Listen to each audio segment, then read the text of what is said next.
ಕಾಂಗ್ರೆಸ್ ಆಶ್ರಯದಲ್ಲಿ ನಡೀತಾ ಇರುವಂತಹ ಪೆಹಲ್ಗಾಮ್ನಲ್ಲಿ ಮೃತಪಟ್ಟಂತಹ ಎಲ್ಲ ನಮ್ಮ ದೇಶದ ಪ್ರಜೆಗಳಿಗೂ ಕೆಲವು ವಿದೇಶಿ ಪ್ರಜೆಗಳು ಕೂಡ ಇದ್ದರು ಅಂತ ಸುದ್ದಿ ಇದೆ. ಸತ್ತಂತಹ ಎಲ್ಲರಿಗೆ ಕೂಡ ಮೊದಲನೇದಾಗಿ ಶ್ರದ್ಧಾಂಜಲಿಯನ್ನು ಅರ್ಪಿಸ್ತಾ ಇದ್ದೇವೆ. ಮದರಂಗಿಯ ರಂಗು ಆರುವ ಮೊದಲೇ ಗಂಡನ ಶವದ ಬಳಿ ಕುಳಿತಂತಹ ಆ ಮಹಿಳೆಯ ನೋವಿಗೆ ನಾವು ಸ್ಪಂದಿಸಲಿಕ್ಕೆ ಸಾಧ್ಯ ಇದೆಯಾ? ಮಗನ ಕಣ್ಣೆದುರಿಗೆ ತಂದೆಯನ್ನು ಹೊಡೆದು ಕೊಂದಂತಹ ಅಮಾನವೀಯ ವ್ಯಕ್ತಿಗಳನ್ನು ಆ ಮಗು ಜೀವಮಾನ ಇಡೀ ಮರೆಯಲು ಸಾಧ್ಯ ಇದೆಯಾ? ನಮ್ಮ ಈ ಶೋಕದ ಏನು ಆಚರಣೆ ಇದೆ, ಇದು ನಾವು ಅವರಿಗೆ ನೈತಿಕವಾಗಿ ಬೆಂಬಲವನ್ನು ಸೂಚಿಸುವಂತಹ ಒಂದು ನಮ್ಮ ಅಶ್ರುತರ್ಪಣ. ಯಾಕಂದರೆ ಕಳೆದ 2 ದಿನಗಳ ಹಿಂದೆ ಕಾಶ್ಮೀರದ ಪೆಹಲ್ಗಾಮ್ನಲ್ಲಿ ನಡೆದಂಥ ಭೀಕರ ನರಮೇಧವನ್ನು ಪ್ರತಿಭಟಿಸುವಂಥ ಸಲುವಾಗಿ ಹಾಗೆ ಭಯೋತ್ಪಾದಕರ ಆ ಘೋರ ಕೃತ್ಯದಲ್ಲಿ 2 ಕನ್ನಡಿಗರು ಸೇರಿದಂತೆ ಹತಗೀಡಾದ 27 ಮಂದಿಗೆ ಶ್ರದ್ಧಾಂಜಲಿಯನ್ನು ಸಮರ್ಪಿಸತಕ್ಕಂಥ ನಿಟ್ಟಿನಲ್ಲಿ ಉಡುಪಿ ಬ್ಲಾಕ್ ಕಾಂಗ್ರೆಸ್ ಸಮಿತಿ, ಉಡುಪಿ ಬ್ಲಾಕ್ ಯುವ ಕಾಂಗ್ರೆಸ್ ಸಮಿತಿ, ಉಡುಪಿ ಬ್ಲಾಕ್ ಮಹಿಳಾ ಕಾಂಗ್ರೆಸ್ ಸಮಿತಿ ವತಿಯಿಂದ ಹಮ್ಮಿಕೊಂಡಿರತಕ್ಕಂಥ ಪ್ರತಿಭಟನೆಯೊಂದಿಗೆ ಶ್ರದ್ಧಾಂಜಲಿ ಕಾರ್ಯಕ್ರಮ ದೇಶ ರಕ್ಷಣೆ ಹಾಗೂ ದೇಶದ ಅಖಂಡತೆಯ ವಿಚಾರದಲ್ಲಿ ನಾವೆಲ್ಲ ಒಂದಾಗಿ ನಿಲ್ತೇವೆ ಅನ್ನತಕ್ಕಂಥ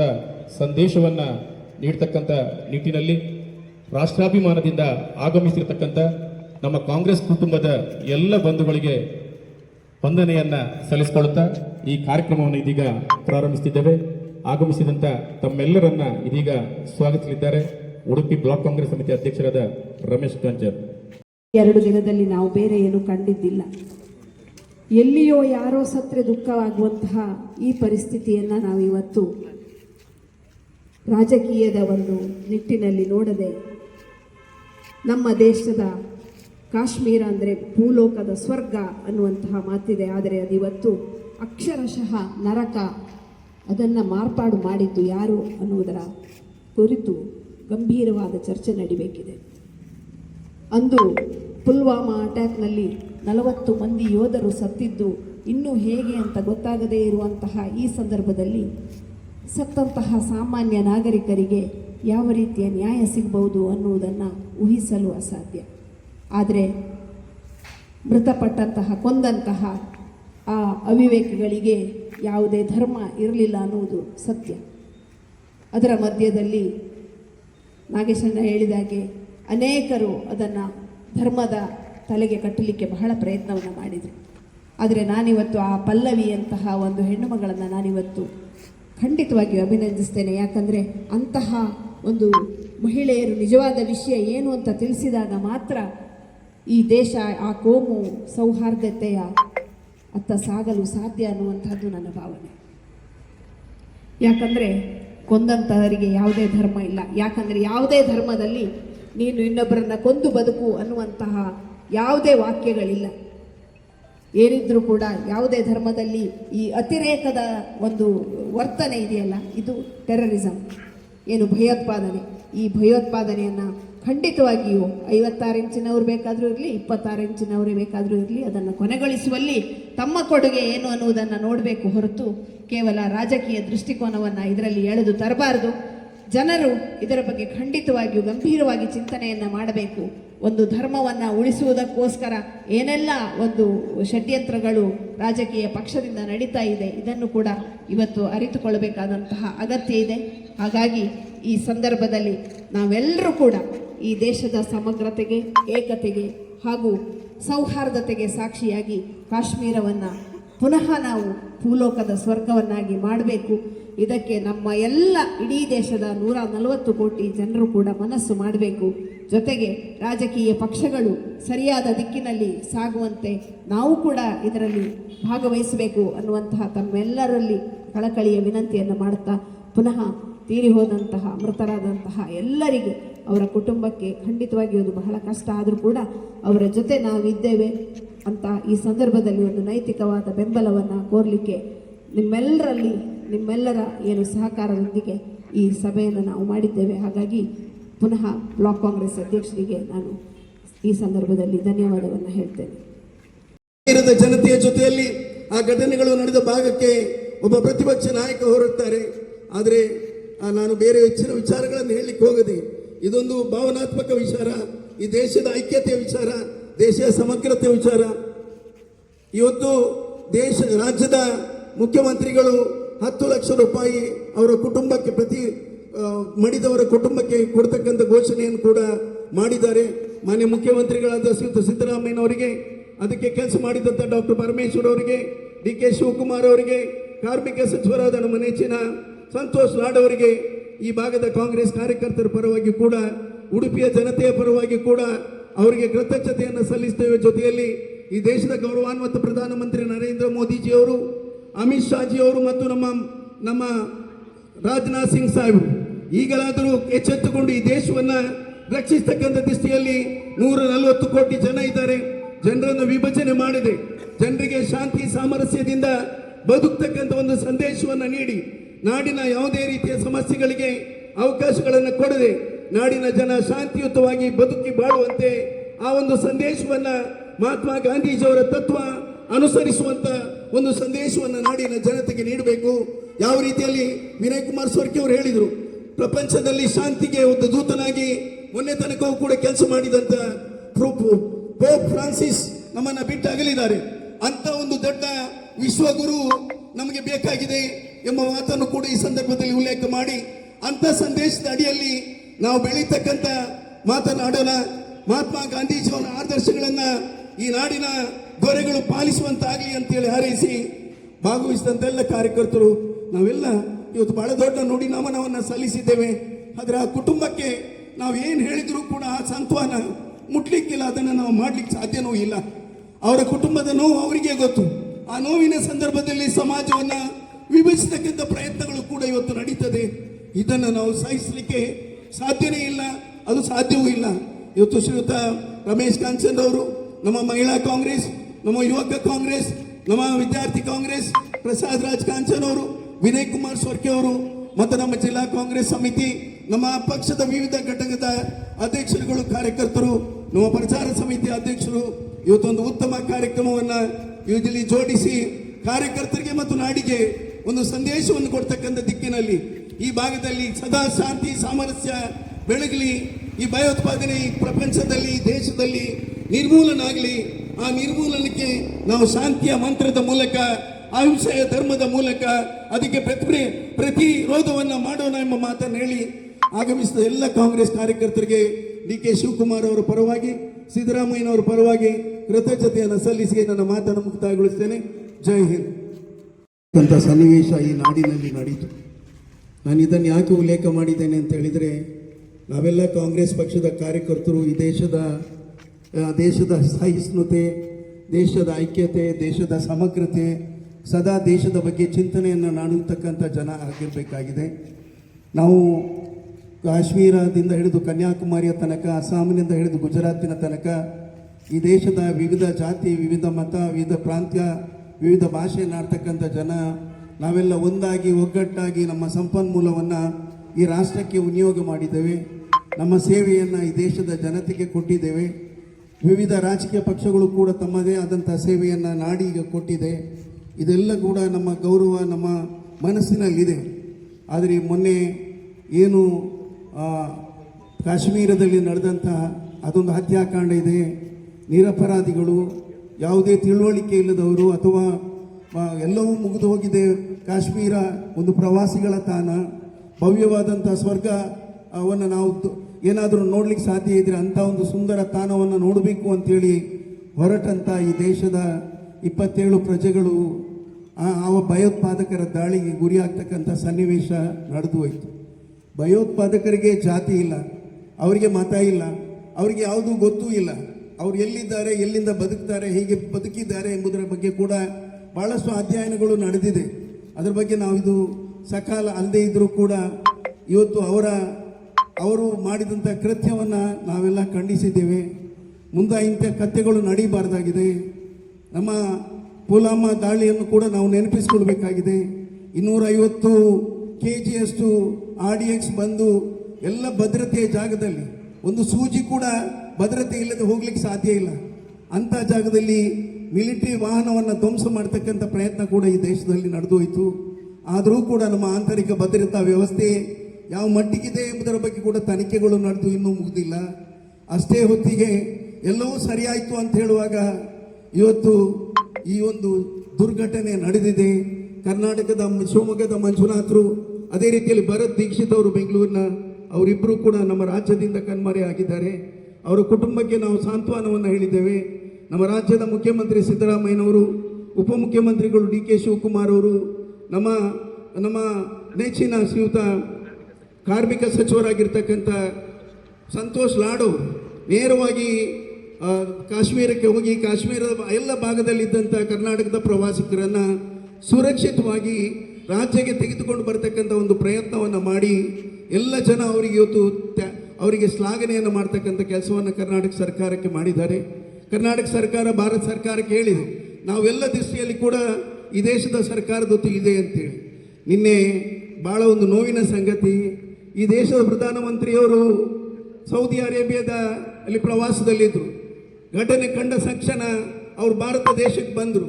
ನಾವೆಲ್ಲ ನಿರೀಕ್ಷೆಯಲ್ಲಿದ್ದೆವು, ನಮ್ಮ ದೇಶದ ಪ್ರಧಾನಮಂತ್ರಿಗಳು ನೇರವಾಗಿ ಕಾಶ್ಮೀರಕ್ಕೆ ಹೋಗ್ಬೋದು, ಮಿಲಿಟರಿಯವರ ಸಭೆಗಳನ್ನು, ನಮ್ಮ ಗುಪ್ತಚರ ಇಲಾಖೆಯ ಸಭೆಗಳನ್ನು ನಡೆಸಿ ಏನೆಲ್ಲ ಫೇಲಿಯರ್ ಆಗಿದೆ ಅದರ ಬಗ್ಗೆ ಮಾತಾಡ್ಬೋದು ಅಂತೇಳಿ. ಆದರೆ ಅವರು ನೇರವಾಗಿ ಇಳಿದು ಬಿಹಾರದ ಚುನಾವಣೆ ಕಾರ್ಯಕ್ರಮದಲ್ಲಿ ಭಾಗವಹಿಸಲಿಕ್ಕೆ ಹೋದರು.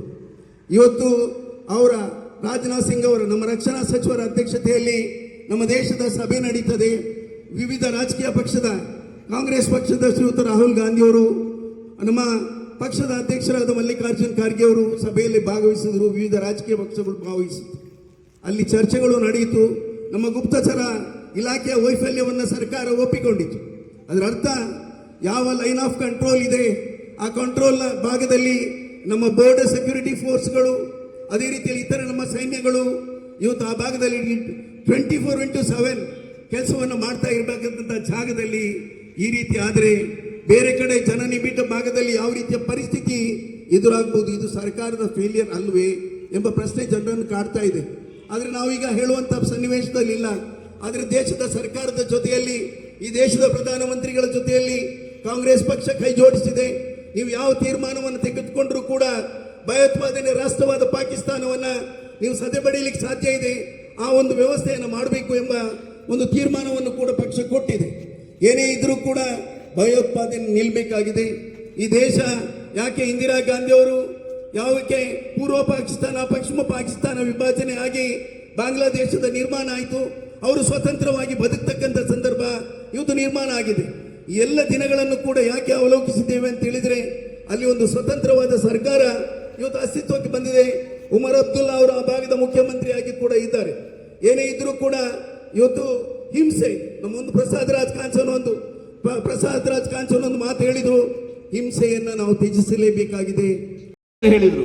ಅದು ತೆಗೆದ ನಂತರ ಎಲ್ಲಾ ಲೀಡರ್ಗಳು ಏನು ಹೇಳಿದ್ರು, ಲೇಸರ್ ಬೇಡಿ ಹಾಕಿದ್ದೇವೆ, ಅಲ್ಲಿ ಹೋಗಿ ಐಸೆನ್ಸ್ ಜಾಗ್ ತಗೊಂಡು ನಾವು ಬದುಕಬಹುದು ಅಂತ ಬಹಳ ರೊಮ್ಯಾಂಟಿಕ್ ಆಗಿ ಮಾತಾಡಿದ ನೀವು ಇವತ್ತು ಆ ಪ್ರದೇಶದಲ್ಲಿ ಪ್ರವಾಸಿಗರ ಮೇಲೆ ಉಗ್ರಗಾಮಿಗಳು ದಾಳಿ ಮಾಡ್ತಾರೆ. ಆಫ್ಟರ್ 30 years ನಾಗರಿಕರ ಮೇಲೆ ಉಗ್ರಗಾಮಿಗಳು ದಾಳಿ ಮಾಡಿದ್ರು. 30 ವರ್ಷಗಳ ನಂತರ ಈ ತನಕ ಮಿಲಿಟರಿ ಮೇಲೆ ದಾಳಿ ಮಾಡ್ತಾ ಇದ್ರು. ಅಲ್ಲಿ ಒಬ್ಬ ಬಡಪಾಯಿ 2 ಮಕ್ಕಳನ್ನು ಹಿಡ್ಕೊಂಡ ಸೈಯದ್ ಹುಸೇನ್ ಕುದುರೆಯಲ್ಲಿ ಪ್ರವಾಸಿಗರನ್ನ ಸುತ್ತು ಹಾಕಿ ಅವರು ಕೊಡುವ 10 ರೂಪಾಯಿ 15 ರೂಪಾಯಿಯಲ್ಲಿ ಕಿಸೆಯಲ್ಲಿ ಹಾಕಿಕೊಂಡು ಹೋಗುವ ಮನುಷ್ಯ ಆ ಉಗ್ರಗಾಮಿಗಳ ಕೋವಿಯನ್ನ ಎಳೆದು ಹೋರಾಟ ಮಾಡಿ ಎಷ್ಟೋ ಜನರನ್ನು ಬದುಕಿಸಿದ್ದಾನೆ. ಸತ್ತು ಹೋಗ್ತಾರೆ. ಆದ್ರೆ ಇಲ್ಲಿ ನಾವು ನೆರೆಮನೆಯ ಇಸ್ಮಾಯಿಲ್ ಮೇಲೆ ಕೈ ಮಾಡಿ ಮಾತಾಡ್ತೇವೆ ಇಲ್ಲಿಯ ನಾಯಕರುಗಳು. ಇದನ್ನು ಬಿಟ್ಟು ಹಾಕಿ ನಿಜವಾದ ಕಾರಣ ಏನು ಅಂತ ತನಿಖೆಗಳು ಆಗ್ಲಿ. ಪುಲ್ವಾಮಾದ ಹಾಗೆ ಇದು ಮರೆಗೆ ಹೋಗುವುದು ಬೇಡ, ಇನ್ನೊಂದು ಚುನಾವಣಾ ಅಸ್ತ್ರ ಇದು ಆಗೋದು ಬೇಡ ಅನ್ನುವ ಕಳಕಳಿಯನ್ನ ನಿಮ್ಮ ಮುಂದೆ ಇಡ್ತೇನೆ. ಅದರೊಟ್ಟಿಗೆ ಸೋಷಿಯಲ್ ಮೀಡಿಯಾದಲ್ಲಿ ಕೆಲಸ ಮಾಡುವ ಭಕ್ತ ಮಹಾಶಯರೇ, ಬಿಜೆಪಿ ಭಕ್ತ ಮಹಾಶಯರೇ, ಇವತ್ತು ಬೆಳಗ್ಗೆಯಿಂದ ಏನು ಶುರು ಮಾಡಿದ್ದಾರೆ ಗೊತ್ತಾ? ಮಂಜುನಾಥರ ಹೆಂಡತಿ ಪಲ್ಲವಿ, ಅವರ ಮಗಳು, ಇಂಥ ಎಲ್ಲ ಒಂದಷ್ಟು ಸ್ಟೇಟ್ಮೆಂಟ್ಗಳು ಬರ್ತಾ ಇದೆ. ಅದು ಎಲ್ಲಿಯೂ ಕೂಡ ಅವರಿಗೆ ಪೂರಕವಾಗಿರುವುದಿಲ್ಲ. ಸೌಹಾರ್ದತೆಯನ್ನು ಬಯಸುವ ಸ್ಟೇಟ್ಮೆಂಟ್ ಆಗಿದೆ. ಇವತ್ತಿಗೆ ಎಲ್ಲಿ ಟರ್ನ್ ಆಗ್ತಾ ಇದೆ ಗೊತ್ತಾ? ಅವಳಿಗೆ ಗಂಡನನ್ನು ಕಳೆದುಕೊಂಡದ್ದು ಬೇಜಾರೇ ಇಲ್ಲ, ಮುಖಕ್ಕೆ ಪೌಡರ್ ಹಾಕಿ ಇಂಟ್ರಿಗೆ ನಿಂತಿದ್ದಾಳೆ. ಯಾಕೆ ಹೇಳಿದ್ರೆ ಅವರಿಗೆ ಬೇಕಾದ ಹಾಗೆ ಮುಸ್ಲಿಂ ದ್ವೇಷವನ್ನ ಅವರು ಪಸರಿಸ್ತಾ ಇಲ್ಲ. ಅವರು ಸೌಹಾರ್ದತೆಯ ವಿಷಯವನ್ನು ಹೇಳ್ತಾ ಇದ್ದಾರೆ. ಕಾಶ್ಮೀರಿಗಳು ನಮಗೆ ಯಾವ ರೀತಿ ಹೆಲ್ಪ್ ಮಾಡಿದ್ರು ಅನ್ನೋದು ಹೇಳ್ತಾ ಇದ್ದಾರೆ. ಅದು ನಮಗೆ ಬೇಡ. ಹಾಗಾಗಿ ಇಷ್ಟೇ ವಿನಂತಿ, ನಮ್ಮ ವಿಜಯೇಂದ್ರರಂತ ಮಹಾನ್ ಒಬ್ಬ ಅಧ್ಯಕ್ಷ ಇದ್ದಾರೆ ಬಿಜೆಪಿಗೆ. ಮೋದಿ ಏನೋ ಬಳೆ ತೊಡಲಿಲ್ಲ, ಇದಕ್ಕೆ ಉತ್ತರ ಕೊಡ್ತಾರೆ ಅಂತ. ಬಳೆಯನ್ನ ಅಷ್ಟು ನಿಕೃಷ್ಟವಾಗಿ ನೋಡಬೇಡಿ ವಿಜಯೇಂದ್ರರೇ, ಅದು ನಿಮಗೆ ನಿಕೃಷ್ಟವಾಗಿರ್ಬೋದು.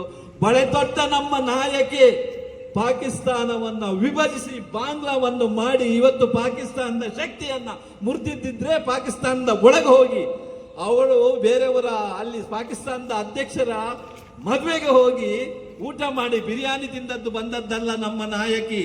ಪಾಠ ಕಲಿಸಿದ್ದಿದ್ರೆ ಆಕೆ ಅಂತ ಧೈರ್ಯವನ್ನ ನಿಮ್ಮ ನಾಯಕರ ಹತ್ರ ಮಾಡಲಿಕ್ಕೆ ತೋರಿಸಿ ಅಂತ ಹೇಳ್ತಾ, ನಾವೆಲ್ಲರೂ ಕೂಡ ನೋವಲ್ಲೇ ಇದ್ದೇವೆ. ಆ ನೋವಿನ ಒಟ್ಟಿಗೂ ಭಾವನಾತ್ಮಕ ಸಂಗತಿಗಳ ವಿಷಯದ ಒಟ್ಟಿಗೂ ವಾಸ್ತವವನ್ನು ನಾವು ಮರಿಬಾರ್ದು ಅಂತ ಕಾಂಗ್ರೆಸ್ ನಾಯಕರಿಗೆ ನಾನು ಎಚ್ಚರವನ್ನ ಕೊಡ್ತಾ ಇದ್ದೇನೆ. ನಾವೆಲ್ಲ ಈ ಹೊತ್ತಿನಲ್ಲಿ ಆಗ್ತದೆ. ಯಾಕೆ ಹೇಳಿದ್ರೆ ಇವತ್ತು ಎಲ್ಲಿ ಅಂತ ಕರೆಕ್ಟ್ ಗೊತ್ತಿಲ್ಲ, ಒಬ್ಬ MLA ಪೂರ್ವ ನಿಗದಿತ ಕಾರ್ಯಕ್ರಮವನ್ನ ತನ್ನ MP ತನ್ನ ಏರಿಯಾದಲ್ಲಿ ಮಾಡ್ತಾನೆ ಸದಾಶಿವರೇ, ಅಲ್ಲಿ ಅವರು ಸೀರೆ ಕೊಡ್ತಾನೆ.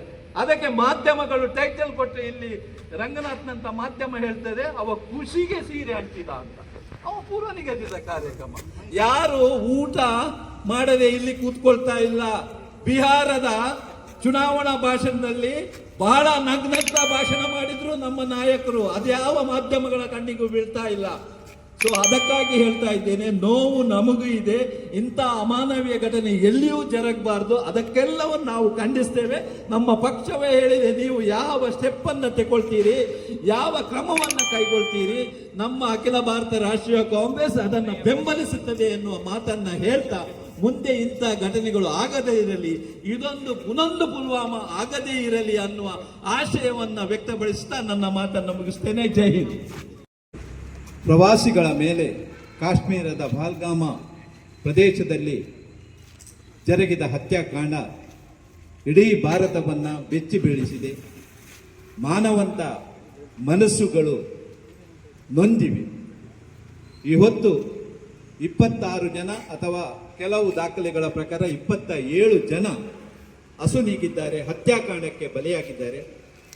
ಅವರೆಲ್ಲರಿಗೂ ಕೂಡ ಕಾಂಗ್ರೆಸ್ ಪಕ್ಷದ ನುಡಿನಮನವನ್ನ ಅರ್ಪಿಸ್ತಾ ಇದ್ದೇವೆ. ಇದೊಂದು ಭಾವನಾತ್ಮಕ ಸಂಬಂಧ. ಈ ಭಾವನಾತ್ಮಕ ಘಟನೆಯ ಸಂದರ್ಭದಲ್ಲಿ ನಾವು ಕೆಲವು ವಿಷಯವನ್ನು ಎಚ್ಚರದಿಂದ ನೋಡಬೇಕಾದ ಅನಿವಾರ್ಯತೆ ಕೂಡ ನಮ್ಮಲ್ಲಿ ಇದೆ. ಈ ಘಟನೆ ಆದ ಕ್ಷಣದಿಂದ ಮಾಧ್ಯಮಗಳು, ಸೋಷಿಯಲ್ ಮೀಡಿಯಾಗಳು ಅಥವಾ ಒಂದು ಪಕ್ಷಕ್ಕೆ ಸಂಬಂಧಿಸಿದ ಎಲ್ಲ ಜನರು ಈ ಘಟನೆಯನ್ನ ರಾಜಕೀಯವಾಗಿ ನೋಡಲಿಕ್ಕೆ ಪ್ರಯತ್ನವನ್ನ ಮಾಡ್ತಾ ಇದ್ದಾರೆ. ಪ್ರವಾಸಿಗಳ ಮೇಲೆ ನಡೆದ ದಾಳಿಯನ್ನ ಹಿಂದೂಗಳ ಮೇಲೆ ನಡೆದ ದಾಳಿಯನ್ನು ಬಿಂಬಿಸಿ ಇವತ್ತು ನಮ್ಮ ಮುಂದೆ ಇಡ್ತಿದ್ದಾರೆ. ಆದರೆ ವಾಸ್ತವವಾಗಿ 50%ಕ್ಕಿಂತಲೂ ಜಾಸ್ತಿ ಮುಸ್ಲಿಮರ ಕೊಲೆಯಾಗಿದೆ. ಇದನ್ನು ನಾವು ನೆನಪಿನಲ್ಲಿ ಇಟ್ಟುಕೊಳ್ಬೇಕಾಗಿದೆ. ಈ ದೇಶದಲ್ಲಿ ಇತ್ತೀಚಿನ ವರ್ಷಗಳಲ್ಲಿ ಯಾವುದೇ ಘಟನೆಯನ್ನ ನಡೆದ್ರೂ ಕೂಡ ಅದರ ಹಿಂದುಗಡೆ ರಾಜಕೀಯ ಮನಸ್ಸುಗಳು ಕೆಲಸ ಮಾಡುವುದನ್ನ ನಾವು ನೋಡ್ತಾ ಇದ್ದೇವೆ. ಸೊ ಈ ಕ್ಷಣದಿಂದ ನಾವು ಇದರ ಬಗ್ಗೆನೂ ಭಾವನಾತ್ಮಕವಾದ ಸಂಗತಿಗಳನ್ನ ವಿಮರ್ಶಿಸುತ್ತಾ, ಇಂಥ ಒಂದು ಘಟನೆ ಯಾಕಾಯಿತು ಅನ್ನೋದನ್ನು ಕೂಡ ವಿಮರ್ಶಿಸುತ್ತಾ ಈ ಸಂಗತಿಗಳತ್ತ ಕೂಡ ನಾವು ಮನಸ್ಸು ಮಾಡಬೇಕಾಗಿದೆ. ನೀವು ನೋಡಿರ್ಬಹುದು, ನಿನ್ನಿಂದ ಇವತ್ತಿನ ತನಕ ಎಲ್ಲ ಮಾಧ್ಯಮಗಳಲ್ಲಿ ಇಲ್ಲಿ ಹತರಾದ ಮನೆಯವರ ಬೈಟ್ಗಳು, ಇಂಟರ್ವ್ಯೂಗಳು ಬರ್ತಾ ಇಲ್ಲ. ಎಲ್ಲ ಇಂಟರ್ವ್ಯೂಗಳು ಒಂದೇ ಧ್ವನಿಯಲ್ಲಿ ಒಂದು ಮಾತುಗಳನ್ನು ಆಡ್ತವೆ. ನಮಗೆ ಸ್ಥಳೀಯ ಕಾಶ್ಮೀರಿಗಳು ಸಹಾಯ ಮಾಡಿದ್ರು, ನಮ್ಮನ್ನ ಬಚಾವ್ ಮಾಡಿದ್ರು ಅನ್ನುವ ಮಾತುಗಳು ಕೇಳ್ತಾ ಬರ್ತಾ ಇದೆ. ಆದ್ಯ ಮಾಧ್ಯಮದಲ್ಲಿ ಇಡೀ ದಾಳಿಯನ್ನ ಒಂದು ಧರ್ಮಕ್ಕೆ ಸೀಮಿತಗೊಳಿಸಿ ಆ ಧರ್ಮವನ್ನ ಬಲಿಪಶುಗಳನ್ನಾಗಿ ಮಾಡಿ ಅದನ್ನ ಚುನಾವಣಾ ತಂತ್ರಗಾರಿಕೆಯ ಒಂದು ಕೆಲಸವನ್ನಾಗಿ ಮಾಡ್ತಾ ಇದೆ. ಹೌದು, ನಮ್ಗೆ ನೋವಾಗಿದೆ. ಆ ನೋವಿನ ಮಧ್ಯೆ ಕೂಡ ಈ ಸತ್ಯವನ್ನು ನಾವು ಅರ್ಥಕೊಳ್ಬೇಕಾಗ್ತದೆ. ಯಾಕೆ ಹೇಳಿದ್ರೆ 2023ರಲ್ಲಿ ಜರುಗಿದ ಪುಲ್ವಾಮಾ ದಾಳಿಯನ್ನು ನಾವು ನೋಡಿದ್ದೇವೆ. 350 kg RDX 4 ಚೆಕ್ ಪೋಸ್ಟ್ಗಳನ್ನ ದಾಟಿ ಬರುತ್ತೆ ಸರ್. ಪೊಲೀಸರವರ ಹತ್ರ ಒಂದು ವಿನಂತಿ, 4 ಚೆಕ್ ಪೋಸ್ಟ್ಗಳನ್ನ 350 kg RDX ದಾಟಿ ಬರುತ್ತೆ, ದಾಳಿಯಾಗುತ್ತೆ. ಗೋವಾದಿಂದ 2 ಬಾಟ್ಲಿ ಪೆನ್ ಹಿಡ್ಕೊಂಡು ಬಂದ್ರೆ ಗೋವಾದಲ್ಲಿ ತಡೆ ಹಾಕ್ತಾರೆ ಇಲ್ಲಿ ಕರ್ನಾಟಕಕ್ಕೆ ಬರುವಾಗ. ಇದು RDX 4 ದಾಖಲೆಗಳಿವೆ. 4 ಚೆಕ್ ಪೋಸ್ಟ್ ದಾಟಿ ಬರ್ತಾ ಇದೆ. 40 ಜನ ಮಿಲಿಟರಿಗಳು ಸಾಯ್ತಾರೆ, ಮಿಲಿಟರಿ ಯೋಧರು ಸಾಯ್ತಾರೆ. ಇವತ್ತಿಗೂ ಅದರ ವ್ಯಾರಿಯಬಲ್ಸ್ ಭಾರತದ ಪ್ರಜೆಗಳಿಗೆ ಗೊತ್ತಾಗಿಲ್ಲ. ಇದನ್ನು ನಾವು ನೆನ್ಪಿಟ್ಕೊಳ್ಬೇಕಲ್ಲ. ಪಹಲ್ಗಾಮ ದಾಳಿಯ ಹೊತ್ತಿನಲ್ಲಿ ಇದನ್ನೂ ಕೂಡ ನಾವು ನೆನ್ಪಿಟ್ಕೊಳ್ಬೇಕು. ಭದ್ರತಾ ಫೈಲಿಯರ್, ಭದ್ರತಾ ವಿಫಲತೆ ಅಂತ ಇಡೀ ದೇಶ ಹೇಳಿದಾಗ ಅದನ್ನು ಒಪ್ಪಿಕೊಳ್ಳಲಿಲ್ಲ. 48 ಗಂಟೆಗಳ ನಂತರ ನಮ್ಮ ಇಲ್ಲದ ಸಭೆಯಲ್ಲಿ ಕೊನೆಗೆ ಕಷ್ಟದಲ್ಲಿ ಭದ್ರತೆಯ ವಿಫಲತೆ ಅಂತ ಒಪ್ಪಿಕೊಳ್ತಾರೆ, ವೈಫಲ್ಯ ಅಂತ ಒಪ್ಪಿಕೊಳ್ತಾರೆ. ದುರದೃಷ್ಟವಶಾತ್ ನಮ್ಮ ದೇಶದ ಮೀಡಿಯಾ ಇವತ್ತು ಕೂಡ ಒಪ್ಪಿಕೊಳ್ಳಿಲ್ಲ ಅದನ್ನ.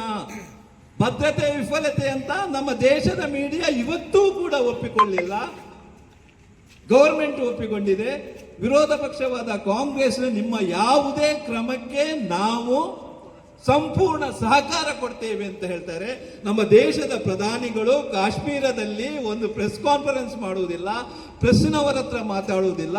ಬಿಹಾರದಲ್ಲಿ ಬಂದು ಭೀಷ್ಮ ಪ್ರತಿಜ್ಞೆ ಮಾಡ್ತಾರಂತೆ. ಭೀಷ್ಮ ಪ್ರತಿಜ್ಞೆ, ಸಿಂಧೂ ನದಿಯ ಎಂತ ನೀರನ್ನ, ಈಸ್ ಇಟ್ ಪಾಸಿಬಲ್? ಪ್ರಾಕ್ಟಿಕಲ್ ಇದು. ಇದರ ಬಗ್ಗೆ ಒಂದು ಬೇರೆ ಚರ್ಚೆ ಮಾಡಬಹುದು, ಇಲ್ಲಿ ನಾನು ಹೇಳೋದಿಲ್ಲ. ಅದನ್ನ ತಡೆ ಹಿಡಿಲಿಕ್ಕೆ ಆಗೋದಿಲ್ಲ. ಒಂದು ಒಪ್ಪಂದ ಇರುವುದಷ್ಟೇ, ತಡೆ ಹಿಡಿಲಿಕ್ಕೆ ಇಲ್ಲ ಅಂತ ಒಂದು ಒಪ್ಪಂದ ಇದೆ. ಆ ಒಪ್ಪಂದವನ್ನು ತೆಗಿತೇವೆ ಅಂತ.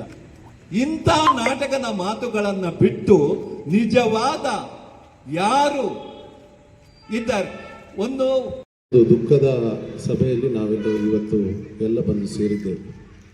27 ಜನ ಏನೋ ಅಲ್ಲಿ ತೀರಿಕೊಂಡ್ರು. ಇದು ನಮ್ಮ ದೇಶವೇ ತಲೆ ತಗ್ಗಿಸುವಂಥ ಒಂದು ವಿಚಾರ ಅಂತ ನಾನು ಹೇಳಲಿಕ್ಕೆ ಬಯಸ್ತಾ ಇದ್ದೆ. ನಮ್ಮಲ್ಲಿ ಶಾಂತಿ ಎಷ್ಟು ತನಕ ಕಾಪಾಡ್ತೇವ, ನಾವು ಎಷ್ಟು ತನಕ ಸಹೋದರತೆಯನ್ನು ಕಾಪಾಡ್ತೇವ, ಅಷ್ಟು ಬೇಗ ಯಾವುದೇ ದೇಶ ಮುಂದೆ ಬರ್ತದೆ.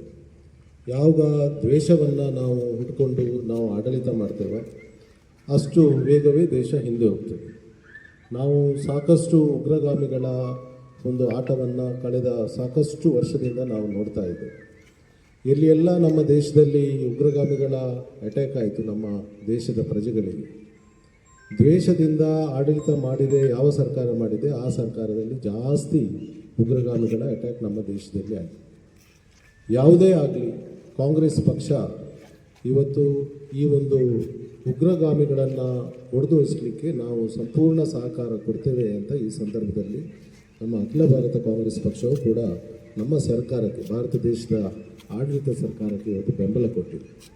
ಇಲ್ಲಿ ನಾವು ಯಾವುದೇ ಸರ್ಕಾರವನ್ನು ದೂರುವಂಥ ಒಂದು ಪರಿಸ್ಥಿತಿಯಲ್ಲಿ ಇಲ್ಲ.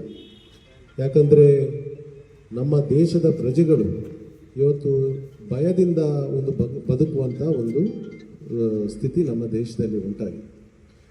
ಮೊನ್ನೆ ತಾನೇ ನಮ್ಮ ಉಗ್ರಗಾಮಿಯಿಂದ ಸತ್ತಂಥ ಒಂದು ಅವರ ಮಡದಿ ಹೇಳ್ತಾರೆ, ನಮ್ಮ ದೇಶದಲ್ಲೇ ನಾವು ಬದುಕಲಿಕ್ಕೆ ನಾವು ಪರ್ಮಿಷನ್ ತಗೊಳ್ಬೇಕಾ ಅಂತ. ಅಂದರೆ ನಾವಿವತ್ತು ಆಲೋಚನೆ ಮಾಡಬೇಕು, ನಮ್ಮ ದೇಶದಲ್ಲಿ ನಾವೇ ಎಷ್ಟು ಕಷ್ಟದಲ್ಲಿ, ನಮ್ಮ ಪ್ರಜೆಗಳೇ ಎಷ್ಟು ಕಷ್ಟದಲ್ಲಿ ಬದುಕ್ತಾ ಇದ್ದಾರೆ ಅಂತ.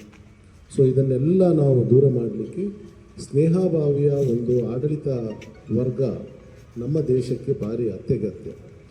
ನಮ್ಮ ಈಗಾಗಲೇ ವಿನಯ್ ಕುಮಾರ್ ಸೊರಕೆ ಅವರು ಮಾತಾಡಿದ ಹಾಗೆ ಅಂತಾರಾಷ್ಟ್ರೀಯ ಮಟ್ಟದಲ್ಲಿ ಕೂಡ ಯುಕ್ರೇನ್ ಮತ್ತು ರಷ್ಯಾದ ಏನಿವತ್ತು ಯುದ್ಧ ನಡೀತಾ ಇದೆ, ಇದು ಕೂಡ ಒಂದು ದ್ವೇಷದ ರಾಜಕಾರಣ. ಯಾವಾಗ ದ್ವೇಷದ ರಾಜಕಾರಣ ಅಥವಾ ದೇಶದ ಆಡಳಿತದಲ್ಲಿ ಇರ್ತದ, ಅಷ್ಟು ತನಕ ಯಾವುದೇ ದೇಶ ಉದ್ಧಾರ ಆಗಲಿಕ್ಕೆ ಸಾಧ್ಯ ಇಲ್ಲ ಅಂತ ನಾವು ಈ ಸಂದರ್ಭದಲ್ಲಿ ಆಲೋಚನೆ ಮಾಡಬೇಕಾದಂಥ ಒಂದು ವಿಚಾರ.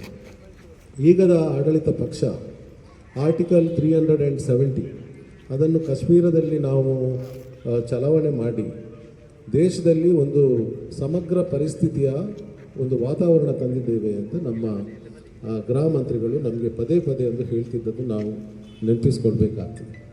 ಆರ್ಟಿಕಲ್ 370ಇಂದ ದೇಶದಲ್ಲಿ ಜಾಸ್ತಿ ಏನು ದ್ವೇಷ ಶುರುವಾಗಿದೆ ಹೊರತು ದೇಶದಲ್ಲಿ ಏನು ಒಂದು ಶಾಂತಿ ವಾತಾವರಣ ಏನೂ ಆಗಲಿಲ್ಲ ಅಂತ ನಾವು ಆದ ಚಟುವಟಿಕೆಗಳನ್ನೇ ನಾವು ತಿಳ್ಕೊಳ್ಬೇಕು. ಇನ್ನೂ ಕೂಡ ಆದರೂ ನಮ್ಮ ದೇಶದಲ್ಲಿ ಒಂದು ಸ್ವಾಭಿಮಾನದ ಒಂದು ಆಡಳಿತ ಪಕ್ಷದ ಒಂದು ಸ್ನೇಹ ರಾಜಕಾರಣ ಮಾಡಬೇಕಾದಂಥ ಒಂದು ಅವಶ್ಯಕತೆ ಇದೆ. ಈ ಅವಶ್ಯಕತೆಗೆ ನಮ್ಮ ಆಡಳಿತ ಪಕ್ಷ ಸಾಕಷ್ಟು ಒತ್ತು ಕೊಟ್ಟು ಇದನ್ನು ನಾವು ಅಳವಡಿಸಬೇಕು ಅಂತ ನಾವು ಈ ಸಂದರ್ಭದಲ್ಲಿ ಹೇಳಲಿಕ್ಕೆ ಬಯಸ್ತಾ ಇದ್ದೇನೆ.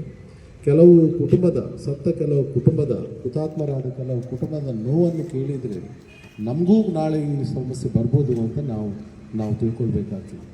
ಪಾಪ ಒಂದು ಕುಟುಂಬ, ಆ ಹುಡುಗ PUCಯಲ್ಲಿ 97% ಮಾರ್ಕ್ಸ್ ತೆಗೆದಕ್ಕೆ ಅದರ ಆಚರಣೆಗೋಸ್ಕರ ಕಾಶ್ಮೀರದಲ್ಲಿ ಹೋಗಿದೆ. 97% ಆ ಹುಡುಗ ಬಾಲಕ ಮಾರ್ಕ್ಸ್ ತೆಗೆದಕ್ಕೆ ಕಾಶ್ಮೀರಕ್ಕೆ ಆಚರಣೆಗೆ ಹೋಗಿದೆ. ಅಲ್ಲಿ ಹೋಗಿ 1 ಗಂಟೆಯಲ್ಲಿ ಅವನ ತಂದೆಯನ್ನು ಕೊಂದಂಥ ಒಂದು ಸ್ಥಿತಿ ನಮ್ಮ ದೇಶದಲ್ಲಿ ಆಗಿದೆ. ಅಂದರೆ ಆ ದ್ವೇಷದ ಒಂದು ಆಡಳಿತ ಆದದ್ರಿಂದ ನಮ್ಮ ದೇಶದಲ್ಲಿ ಇಂಥದ್ದು ಒಂದು ಪರಿಸ್ಥಿತಿ ಬರಲಿಕ್ಕೆ ಸಾಧ್ಯ ಇದೆಯಾ ಅಂತ ನಾವು ಇವತ್ತು ತಿಳ್ಕೊಳ್ಬೇಕು. ಸೊ ಇಂಥ ವಾತಾವರಣವನ್ನು ನಾವು ಖಂಡಿತವಾಗಿ ಮುಂದೆ ದಿನದಲ್ಲಿ ದೂರ ಮಾಡುವ, ಈಗ ನಾವು ಒಂದು ಶಾಂತಿ ವೃತ್ತದಲ್ಲಿ ಮಾಡುವಂಥ ಒಂದು ಕಾರ್ಯಕ್ರಮವನ್ನು ನಾವು ಆಯೋಜಿಸಿದ್ದೇವೆ. ಉಡುಪಿ ಬ್ಲಾಕ್ ಕಾಂಗ್ರೆಸ್ ಹಾಗೂ ಯೂತ್ ಕಾಂಗ್ರೆಸ್ ಮತ್ತು ಮಹಿಳಾ ಕಾಂಗ್ರೆಸ್ಸಿಂದ ಒಂದು ಒಳ್ಳೆಯ ಕಾರ್ಯಕ್ರಮ ಇವತ್ತು ನಾವು ನಡೆಸಿ ಒಂದು ಒಳ್ಳೆಯ ಸಂದೇಶವನ್ನು ನಾವು ದೇಶಕ್ಕೆ ಕೊಟ್ಟಿದ್ದೇವೆ. ಇದಕ್ಕೆ ನಾನು ಅವರಿಗೆ ಧನ್ಯವಾದವನ್ನು ಹೇಳಿ ನನ್ನ 2 ಮಾತನ್ನು ಮುಗಿಸ್ತೇನೆ. ಕಾಶ್ಮೀರದಲ್ಲಿ ನಡೆದಂಥ ಉಗ್ರಗಾಮಿಗಳ ಅಟ್ಟಹಾಸ ಏನಿದೆ, ಈ ದೇಶದ 140 ಕೋಟಿ ಜನ ಕೂಡ ತಲೆ ತಗ್ಗಿಸುವಂಥ ಹೇಯ ಕೃತ್ಯ ಇವತ್ತು ನಡೆದಿದೆ. ಆ ಅಮಾಯಕರು ಇವತ್ತು ಬಲಿಯಾಗಿದ್ದಾರೆ. ಅವರ ಎಲ್ಲ ಆತ್ಮಕ್ಕೆ ಚಿರಶಾಂತಿ ಸಿಗಲಿ ಅನ್ನುವಂಥ ಪ್ರಾರ್ಥನೆಯೊಂದಿಗೆ ಇವತ್ತು ನಮ್ಮ ಅಖಿಲ ಭಾರತ ಕಾಂಗ್ರೆಸ್ ಪಕ್ಷ ಪ್ರತಿ ಜಿಲ್ಲೆಯಲ್ಲಿ ಕೂಡ ಇವತ್ತು ಇಂಥ ಕಾರ್ಯಕ್ರಮವನ್ನು ಶ್ರದ್ಧಾಂಜಲಿ ನೀಡುವಂಥ ಕಾರ್ಯಕ್ರಮ ಹಮ್ಮಿಕೊಳ್ಬೇಕು ಅನ್ನೋ ಉದ್ದೇಶಕ್ಕೋಸ್ಕರ ಕರೆ ನೀಡಿದಂಥ ಹಿನ್ನೆಲೆಯಲ್ಲಿ ಈ ಕಾರ್ಯಕ್ರಮವನ್ನು ಇವತ್ತು ಬ್ಲಾಕ್ ಕಾಂಗ್ರೆಸ್, ಯೂತ್ ಕಾಂಗ್ರೆಸ್ ಎಲ್ಲರ ಸಹಭಾಗಿತ್ವದಲ್ಲಿ ಹಮ್ಮಿಕೊಳ್ಳುವಂಥ ಕಾರ್ಯಕ್ರಮ ಆಗಿದೆ.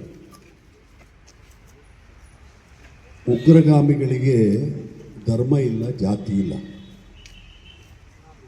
ಹೆಚ್ಚು ನಿಮಿಷ 26 ಮಂದಿ ಇವತ್ತು ಯಾರು ಮಡಿದಿದ್ದಾರೆ, ಅದರಲ್ಲಿ 15 ಜನ ಮುಸ್ಲಿಂ ಸಮುದಾಯಕ್ಕೆ ಸೇರಿದಂಥವರು. ಇಂಥ ಘಟನೆಗಳು ಆವಾಗ ಯಾಕೆ ನಡೀತದೆ? ನಮ್ಮ ಗುಪ್ತಚರ ಇಲಾಖೆಯವರು ಏನು ಮಾಡ್ತಾ ಇದ್ರು? ಹೈ ಸೆಕ್ಯೂರಿಟಿ ಇರುವಂಥ ಜಾಗದಲ್ಲಿ ಇಂಥ ಪ್ರಮೇಯ ಹೇಗೆ ಆಯಿತು ಅನ್ನೋದು ಕೂಡ ಒಂದು ಪ್ರಶ್ನಾರ್ಥಕವಾದಂಥ ಒಂದು ಪ್ರಶ್ನೆ. ಇಂತಹ ಸಮಯದಲ್ಲಿ ಅಖಿಲ ಭಾರತ ಮಟ್ಟದಲ್ಲಿ ಕೂಡ ನಮ್ಮ ಕಾಂಗ್ರೆಸ್ ಪಕ್ಷ ಸರ್ಕಾರದಕ್ಕೆ ಸಂಪೂರ್ಣವಾದಂಥ ಬೆಂಬಲವನ್ನು ಕೊಟ್ಟು ಈ ಘಟನೆ ನಡೆದಂಥ ಸಮಯದಲ್ಲಿ, ಈ ಹೇಯ ಕೃತ್ಯವನ್ನು ನಡೆಸಿದಂಥ ಸಮಯದಲ್ಲಿ ಇದಕ್ಕೆ ಸರಿಯಾದ ರೀತಿಯಲ್ಲಿ ಪ್ರತ್ಯುತ್ತರವನ್ನು ಕೊಡಬೇಕು ಅನ್ನೋಂಥ ರೀತಿಯಲ್ಲಿ ಕೂಡ ಕಾಂಗ್ರೆಸ್ ಪಕ್ಷ ಇವತ್ತು ಇದಕ್ಕೆ ಒತ್ತು ಕೊಡುವಂಥ ಕೆಲಸ ಕಾರ್ಯ ಇವತ್ತು ನಡೆಸಿದೆ. ಇನ್ನು ಮುಂದಕ್ಕೆ ಕೂಡ ಇಂಥ ಘಟನೆಗಳು ನಡೀಲಿಕ್ಕೂಡ್ದು. ಹೆಚ್ಚು ನಿಮಿಷ ಅಮಾಯಕರು ತೀರ್ಕೊಂಡ್ರೆ ನಾವು ಅವರಿಗೆ ಶ್ರದ್ಧಾಂಜಲಿ ಅರ್ಪಣೆ ಮಾಡ್ತೇವೆ, ಬೇರೆ ಬೇರೆ ರೀತಿಯಲ್ಲಿ ಸಂತಾಪ ಸೂಚಿಸ್ತೇವೆ. ಆದರೆ ಆ ಮನೆಯವರಿಗೆ ಇವತ್ತು ಅವರಿಗೆ ನಷ್ಟ. ಇವತ್ತು ಪುಲ್ವಾಮ್ ಅನ್ನುವಂಥ ಒಂದು ಪ್ರಕರಣದಲ್ಲಿ ಎಷ್ಟೋ ಜನ ಯೋಧರುಗಳು ಪ್ರಾಣಾರ್ಪಣೆಯನ್ನು ಮಾಡಿದರು. ಇತ್ತೀಚಿನ ದಿವಸಗಳಲ್ಲಿ ನಿರಂತರವಾಗಿ ನೋಡಿದರೆ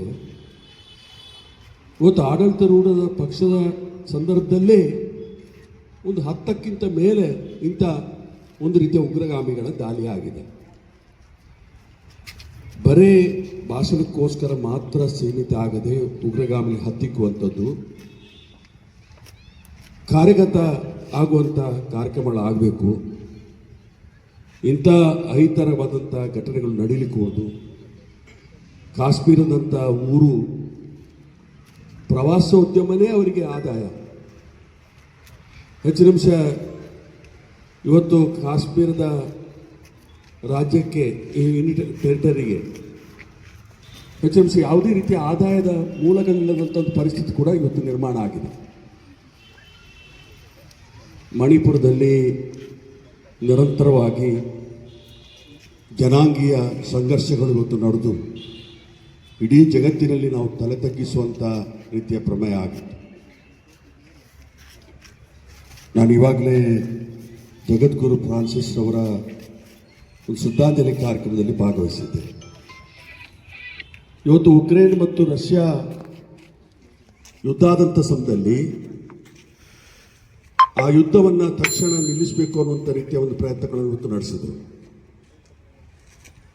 ಶಾಂತಿ, ಸೌಹಾರ್ದತೆ, ಕರುಣೆ, ಪ್ರೀತಿ, ತ್ಯಾಗ, ಸೇವೆ ಇವೆಲ್ಲವೂ ಕೂಡ ಅವರ ಜೀವನದ ಅಳವಡಿಕೆಯಾಗಿತ್ತು. ಇಡೀ ಜಗತ್ತಿಗೆ ಒಂದು ರೀತಿಯ ಸಂದೇಶವನ್ನು ಕೊಟ್ಟಂಥ ಜಗದ್ಗುರು ಫ್ರಾನ್ಸಿಸ್ ಅವರು ಇವತ್ತು ದೊಡ್ಡ ಜಗತ್ತಿಗೆ ಸಕಲ ಜನಸಂಖ್ಯೆಯ ಒಂದು ಆಲದ ಮರವಾಗಿದ್ದರು ಅಂತ ಹೇಳಿ ತಪ್ಪಾಗಲಿಕ್ಕಿಲ್ಲ. ಇವತ್ತು ಅವರು ನಿಧನರಾಗಿದ್ದಾರೆ. ಇಂಥ ಸಮಯದಲ್ಲಿ ಇವತ್ತು ಯಾರು ಪ್ರಾಣ ತೆತ್ತಿರುವಂಥ ಅನೇಕ ಅಮಾಯಕ ಇವತ್ತು ಯಾರಿದ್ದಾರೆ ಅವರ ಕುಟುಂಬಕ್ಕೆ ಅವರಿಗೆ ಶ್ರದ್ಧಾಂಜಲಿ ಅರ್ಪಣೆ ಮಾಡೋದ್ರ ಮುಖಾಂತರ ಈ ಕಾರ್ಯಕ್ರಮವನ್ನು ತಾವು ನಡೆಸಿಕೊಟ್ಟಿದ್ದೀರಿ. ತಮಗೆ ಎಲ್ಲ ಶುಭ ಕೋರಿ ಇವತ್ತು ಅವರ ಆತ್ಮಕ್ಕೆ ಚಿರಶಾಂತಿ ಸಿಗಲಿ ಅಂತ ಪ್ರಾರ್ಥಿಸಿ ನನ್ನ ಮಾತು ಕೊನೆಗೊಳಿಸ್ತೇನೆ. ಕಾಶ್ಮೀರದಲ್ಲಿ ಘೋರ ಏನು ಉಗ್ರರಿಂದ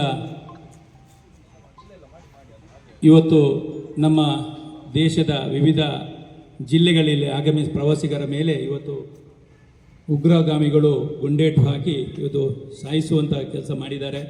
ಹಾಗಾಗಿ ಇವತ್ತು ಈ ಒಂದು ಶ್ರದ್ಧಾಂಜಲಿ ಕಾರ್ಯಕ್ರಮಕ್ಕೆ ಆಗಮಿಸಿರುವಂತಹ, ಅದೇ ರೀತಿ ನಮ್ಮ ಉಡುಪಿ ವಿಧಾನಸಭಾ ಕ್ಷೇತ್ರದ ನಾಯಕರಾದಂತಹ ಪ್ರಸಾದ್ ರಾಜ್ ಕಾಂಚನ್ ಅವರನ್ನು ಕೂಡ ಆತ್ಮೀಯವಾಗಿ ಸ್ವಾಗತ ಬಯಸ್ತೇನೆ. ಅದೇ ರೀತಿ KPCCಯ ಮುಖಂಡರು, ಉಪಾಧ್ಯಕ್ಷರು, ನಮ್ಮ ಆತ್ಮೀಯರು ಆದಂತಹ ಸನ್ಮಾನ್ಯ ಎಂ ಎ ಗಫೂರ್ ಅವರನ್ನು ಕೂಡ ಈ ಕಾರ್ಯಕ್ರಮಕ್ಕೆ ಸ್ವಾಗತವನ್ನು ಬಯಸ್ತೇನೆ. ಅದೇ ರೀತಿ ಜಿಲ್ಲಾ ಪ್ರಚಾರ ಸಮಿತಿಯ ಅಧ್ಯಕ್ಷರು, ನನ್ನ ಆತ್ಮೀಯರು ಆದಂತಹ ಹರೀಶ್ ಕಿನಿ ಅವರನ್ನು ಕೂಡ ಆತ್ಮೀಯವಾಗಿ ಈ ಸಭೆಗೆ ಸ್ವಾಗತ ಬಯಸುತ್ತಾ, ಅದೇ ರೀತಿ ಜಿಲ್ಲಾ ಕಾಂಗ್ರೆಸ್ಸಿನ ಉಪಾಧ್ಯಕ್ಷರಾದಂಥ ಪ್ರಖ್ಯಾ ಶೆಟ್ಟಿ ಅವರನ್ನು ಆತ್ಮೀಯವಾಗಿ ಸ್ವಾಗತ ಬಯಸುತ್ತಾ, ಅದೇ ರೀತಿ ನಮ್ಮ ಕಾಂಗ್ರೆಸ್ಸಿನ ಮುಖಂಡರು ಆತ್ಮೀಯರಾದಂಥ ನಾಗೇಶ್ ಉದ್ಯಾವರವರು ಇದ್ದಾರೆ, ಅವರನ್ನು ಕೂಡ ಈ ಸಭೆಗೆ ಆತ್ಮೀಯವಾಗಿ ಸ್ವಾಗತವನ್ನು ಬಯಸ್ತೇನೆ. ಅದೇ ರೀತಿ ಜ್ಯೋತಿ ಹೆಬ್ಬಾರ್ ಅವರು ಇದ್ದಾರೆ, ಅವರನ್ನು ಕೂಡ ಆತ್ಮೀಯವಾಗಿ ಸ್ವಾಗತವನ್ನು ಬಯಸ್ತೇನೆ. ಅದೇ ರೀತಿ ಯುವ ಕಾಂಗ್ರೆಸ್ನ ಅಧ್ಯಕ್ಷರಾದಂಥ ಸಜ್ಜನ್ ಶೆಟ್ಟಿಯವರನ್ನು ಕೂಡ ಈ ಕಾರ್ಯಕ್ರಮಕ್ಕೆ ಸ್ವಾಗತವನ್ನು ವಿಶೇಷವಾಗಿ